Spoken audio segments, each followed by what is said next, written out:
While I've tuned thousands of pianos with electronic tuning devices, my thought is that most professional piano tuners would rather use a tablet or iPad given the various benefits derived.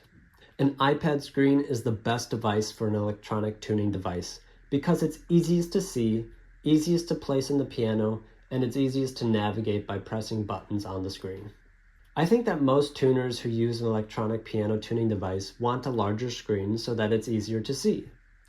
Though unrelated, customers who own player piano systems often prefer a separate iPad or tablet to be a designated device to control their player piano. A larger screen magnifies the effect that the screen imposes on your senses. This may instill a stronger sense of accuracy for those who'd like to work on their precision. A large screen also makes it easier to view the tuning device from a distance. This may reduce the number of times needed to reposition the device as you tune. In the end, it's a more relaxing experience to use a larger screen.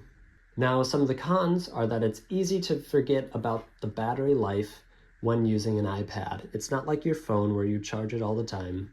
You have to make sure that you keep this charged. It's also easy to forget this device because it's not on you at all times like an iPhone is.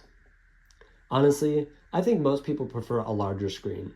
The only reason why I continue to use my iPhone is for convenience.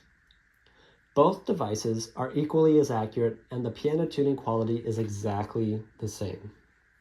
The pros about using a larger piano tuning device is that it has a larger screen, the battery life is longer, it has a greater sensory input, and you have a redundancy of devices. So if you have your iPad on hand, you likely also have your iPhone.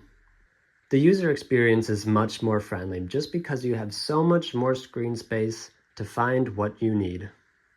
I hope you enjoyed my review of why iPads are better electronic tuning devices, and I hope to see you in the next video.